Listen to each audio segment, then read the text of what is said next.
Good evening. Today we'll be talking about Chapter 19 of Media Ethics at Work, with the chapter being called Friend of a Victim. Now, in this chapter, it basically opens up talking about a young student body president named Eve Carson who was found lying dead, shot, and killed. Her friend Adam Rue discovers that he has to cover the case because he is a young journalist and he works part-time at a radio station called WCHC. Now, in this chapter, it basically talks about how Adam goes back and forth because he's faced with the dilemma on whether or not he should cover the case knowing that that's his friend, or whether or not he should not cover the case because that is one of his close friends and he doesn't want all the emotional effects to interfere with his work.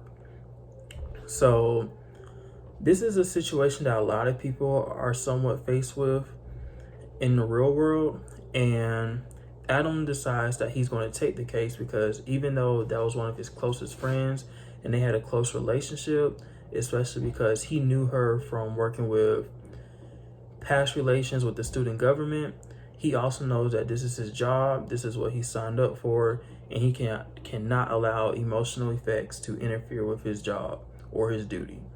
So he decides to take the case, and one thing that he tells himself is that he knows that this case is very important.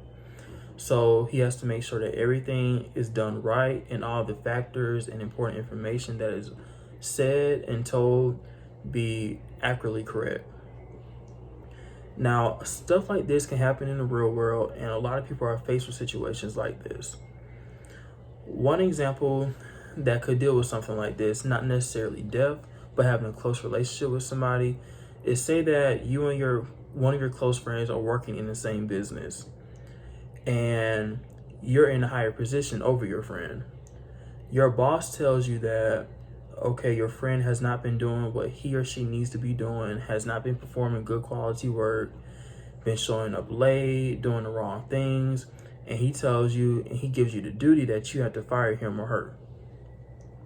Now, this can make you kind of nervous or make you feel iffy because yes, this is your job and you have to do what your boss says. This is also your close friend, and you don't want to allow that to affect your friendship or whatever y'all have going on. So in the end, you decide, yes, you have to tell your friend that you're fired because even though that is your close friend and you might have a real good close relationship with him or her, at the end of the day, this is your job, this is your duty, and you cannot allow emotional effects to interfere with you performing good quality work or interfere with the factors of you doing work. Because at the end of the day, you come to work to work. You have to allow all the emotional effects to step out the building and focus on what you're here to do. Thank you.